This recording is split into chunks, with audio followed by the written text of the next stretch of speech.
Welcome to Manitoba Possible. Today we are doing part 3 of our series, Autism Spectrum Disorder Communication Strategies for the Childcare Centres. In this segment, we are focusing on children who are verbal. My name is Corrine Daymond. I'm a speech-language pathologist for Manitoba Possible in the Outreach Therapy Program. And I'm Erin Crawford, also a speech and language pathologist with the same program. So today on our agenda, we're going to talk about verbal children with autism. I'm going to give you a little brief introduction on what is communication again. We're going to talk about what verbal communicators are like and what skills they show. And then we're going to talk about some goals and strategies. We're going to talk about conversation skills, books, technology, and some red flags on how to see which children in your center may need some extra help. So if you remember back to part 2, we talked a little bit about what is communication. Our simple definition is that it is the process of exchanging information and ideas. This exchange takes a number of forms, including verbal, written, visual, gestures, or technological. 93% of our communication that we have is nonverbal. So there is a difference between speech and language. Let's talk about speech first. This is the sounds we make with our mouths. It takes complex coordination between many muscles of the cheeks, tongue, lips, larynx or throat, our lungs, and our brains. Early sounds in any language are usually made with the lips, such as p, b, and And so, babies' early babble will all sound kind of similar, like pa pa pa, ma ma ma, ba ba ba. And later on, sounds will include more tongue motion, with sounds such as t, k, and j, and many more. There is a typical order of development of speech sounds in every language, and speech is a small part of communication. Now, on to language. This is what we understand and what we can express. Receptive language is all the ways that you demonstrate understanding of questions, instructions, commands, concepts, and comments. It's show me the sun. Where's your nose? Put this in the garbage. Come, it's time for bath. Line up for outside. Do you want juice or milk? It's all of these things. It's also pointing to pictures in books and understanding conversation from our friends. Expressive language can mean many things, not just talking. It's how we communicate our thoughts to others by our speech or verbal output, our pointing, our sign language, our facial expressions, even texting or writing, using pictures, using our body language. A very important part of this is that the child must be understanding of the word first before they can express it functionally. Otherwise, it's just parroting or echoing.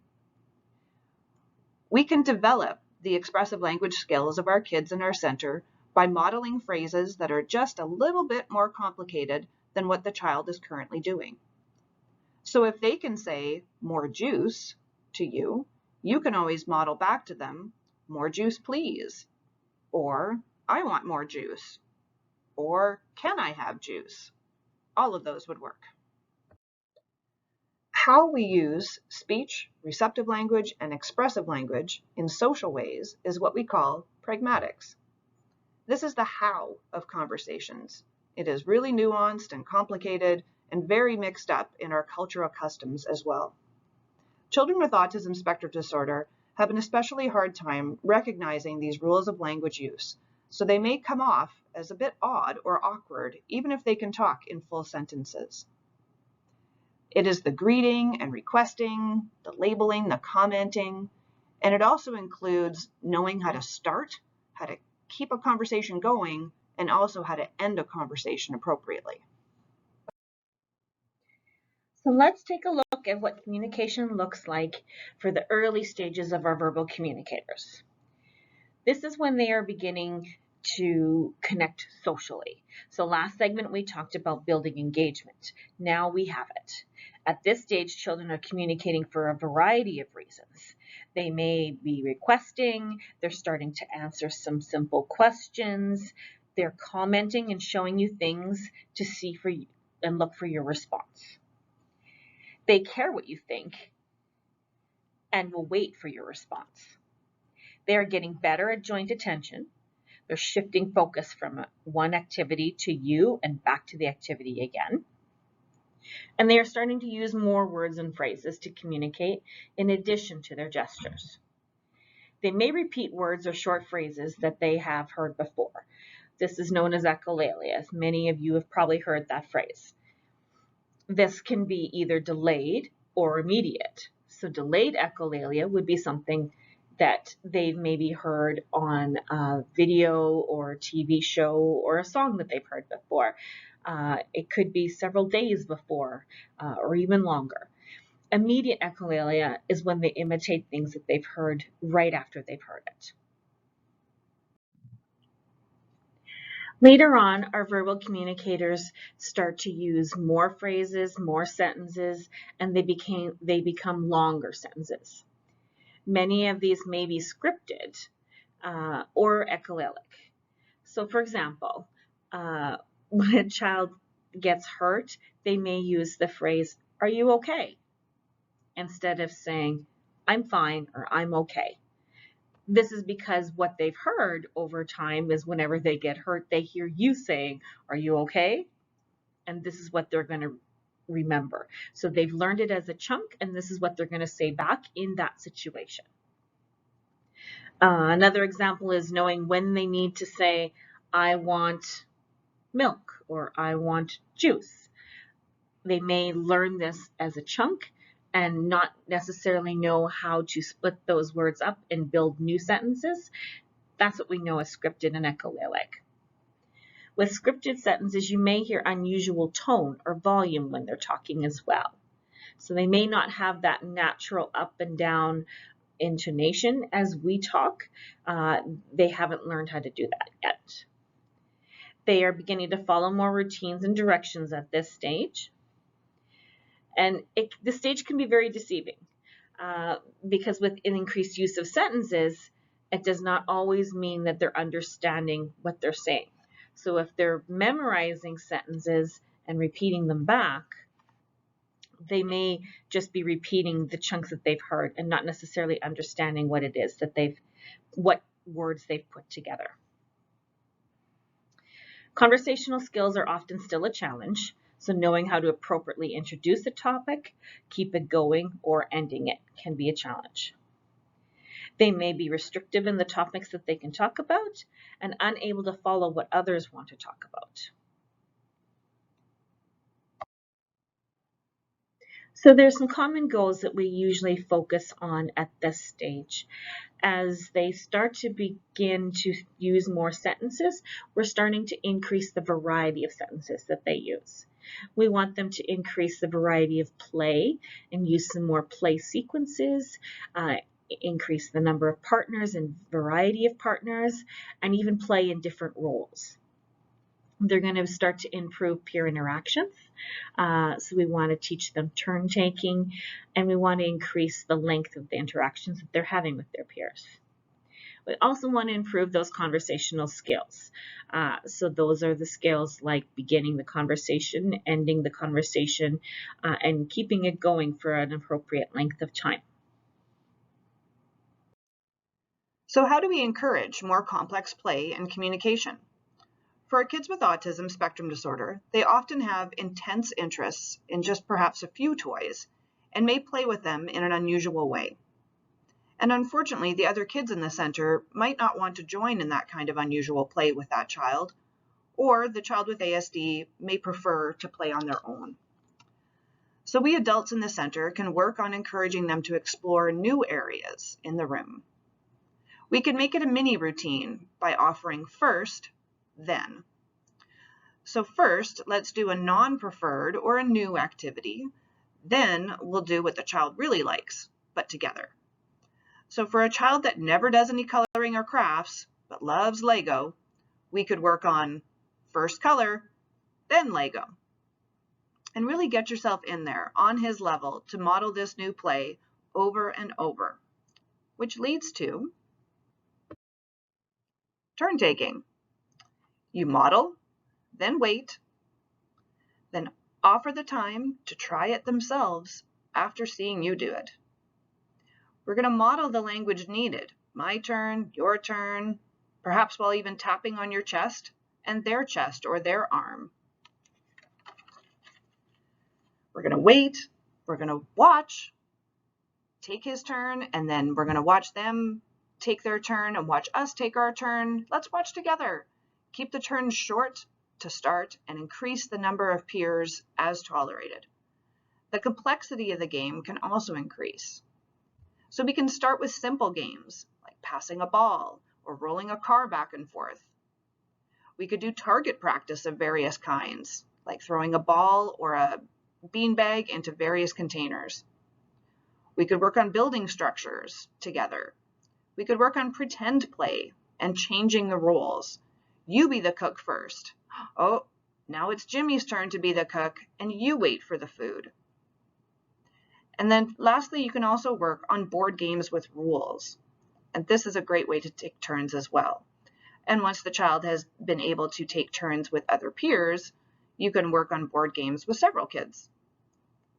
If the other kids are good at the game, you can take the role of helper to the child with autism, helping them to notice all the rules of that board game and the social rules of turn taking, as we mentioned before.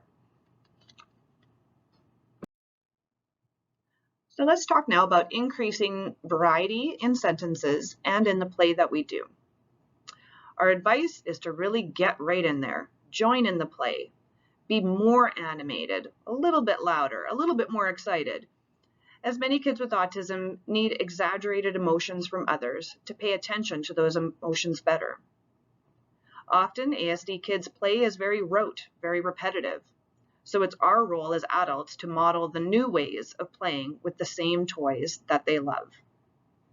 We can show them sequences of play, as this will lead, eventually, to connected sentences. So, for example, if the child loves to put figurines and stuffies in beds and cover them, but does this action over and over and over, we can show them how to wake up the babies and jump around with the babies before putting them back to bed again. Eventually, we can further expand this play sequence to include jumping with the babies, feeding the babies, bathing the babies, showing a book to the babies, then putting them back to bed again. This mimics the kind of complicated pretend play that the kids in the center around him are doing. We're going to keep up the narrating of the play you are doing together. Speak in phrases just a little bit longer than what the child is using usually. And be silly and fun. Gently interrupt their play to take a toy and do something new, and then return it. This also helps them to be less upset when other kids will often take their toys. So to work on play with peers. So overall, to help the child with autism play with others, we're going to practice with them first, one-on-one, as just adult and child. Then we can help bring in a peer and watch them try on their own with you, close by for help.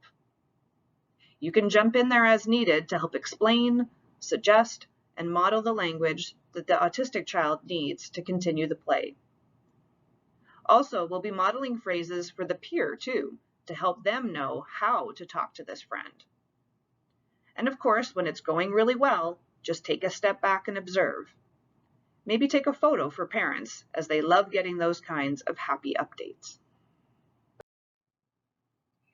As we stated earlier, conversational skills are still difficult even when a child is speaking in sentences. There are many parts to a conversation, so many places where there may be breakdowns. The first is gaining a person's attention. You need to know your partner is attending to you before you start the main part of your story. Children will often start telling a story without calling your name or tapping your shoulder to gain your eye contact first. They may just assume that you are listening and jump right into their story.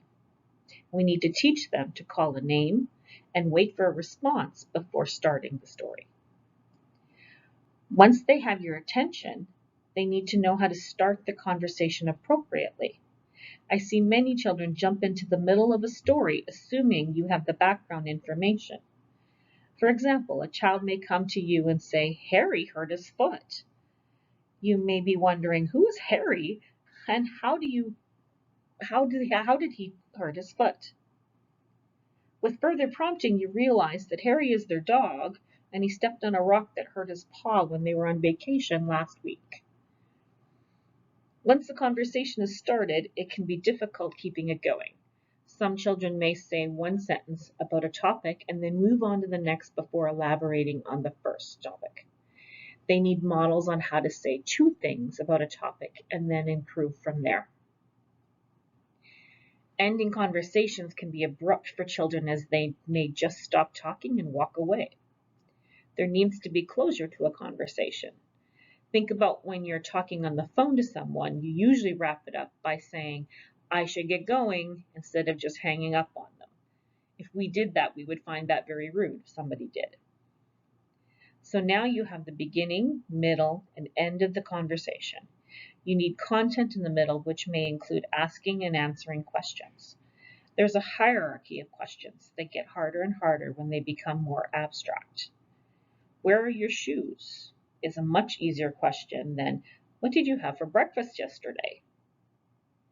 Because where are your shoes is a pretty concrete thing that you can see in front of you. What did you have for breakfast happened in the past and is not right in front of you. Including questions that have visuals are much easier, of course. Waiting and taking turns is also an important part of a conversation. Some children with ASD will just talk without giving you a chance to take your turn. They are only focused on what they have to say and not what you have to say.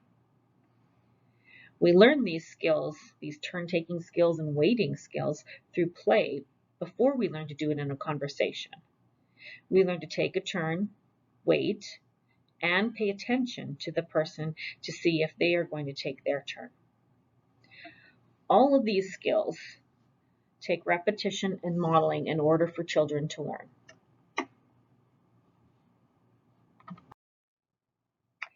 Books are one of my favorite ways to build language skills. They work especially well for visual learners as there is a picture to show what you are talking about. You need to keep a few things in mind when using books as a language tool. The first is to choose the right book. Consider what level your child is at and what your goal is for them. Books that are good for early talkers are ones with simple pictures and few to no words. Just sitting with them and letting them flip through the pages is the way to go. When they pause on a picture, you can point and label it. If your child doesn't want to sit and look at the book with you, try sitting and beside them and looking at a book of your own, and then commenting and being super excited about what you're seeing to see if you can draw their attention over to your book. Other books for children who are just starting to use some words are predictable, repetitive books. After you read the book a few times, you can start to leave out parts and wait for them to fill in the blanks. Books about common songs like Old MacDonald or Wheels on the Bus are good for children that also love music. This draws their attention in, and you can get them to look at the book with you. You can also choose books that include their interests. This may be trains or cars or a favorite character, such as Paw Patrol, which seems to be very popular these days. Make sure to be animated and excited when you're reading your books, and try to sit face to face so that you can have a better interaction with them. For children that are using more language and talking in sentences, you will pick more complex books. At this stage, I usually pick ones with good pictures that tell a story and then you can have a conversation with without reading the words. This is a good idea when you start losing their attention because you can shorten the book but still complete it. This way, the child doesn't get caught up on memorizing the words, but on understanding what is happening in the books. You can start to increase more abstract language with books by relating the book to the child's personal experiences. So for example, with reading a book about a zoo, you can talk about, oh, remember when we went to the zoo? What animals did we see? Which was your favorite animal? Things like that. You can talk about their feelings, like how would that make you feel if this happened to you? And you can also talk about what will happen next, or what happens in the past. Conversations can be endless when you use books and your imagination. Technology and visuals for verbal kids on the spectrum is a continuation from when they were nonverbal, really.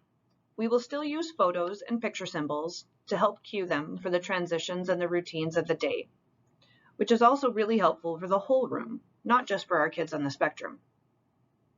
Especially popular lately are iPads with speech-generating apps, and these can still be used to support a verbal child, as they are usually using speech and words and phrases, maybe for greetings and requests, but not yet using their language for conversing or commenting or asking questions. Some apps are used for preparing long bits of language for specific times. An example of this is called an app called Pictello, which is great for sharing time or show and tell time for the child to be able to describe an item from home or share about a family trip or a pet. So at home on their iPad, the family could help the child record their language on their own, or the parent could be recording the language with picture support.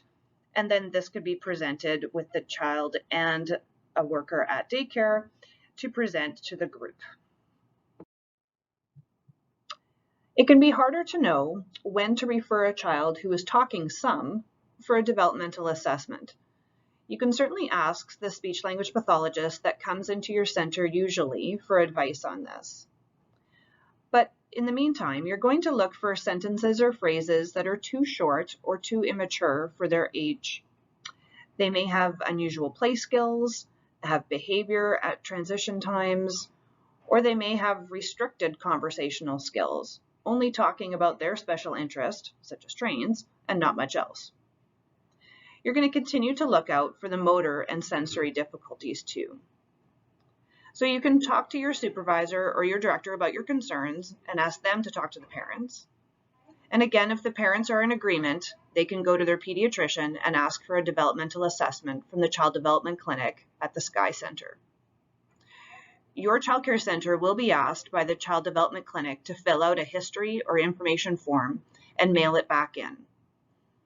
The waitlist for assessment right now is somewhere around 12 to 18 months, but it can change depending on cancellations. For children in kindergarten or older, they can be assessed for autism spectrum disorder through the school psychologist at their school. From Corrine and I, thank you for watching. Have a great day.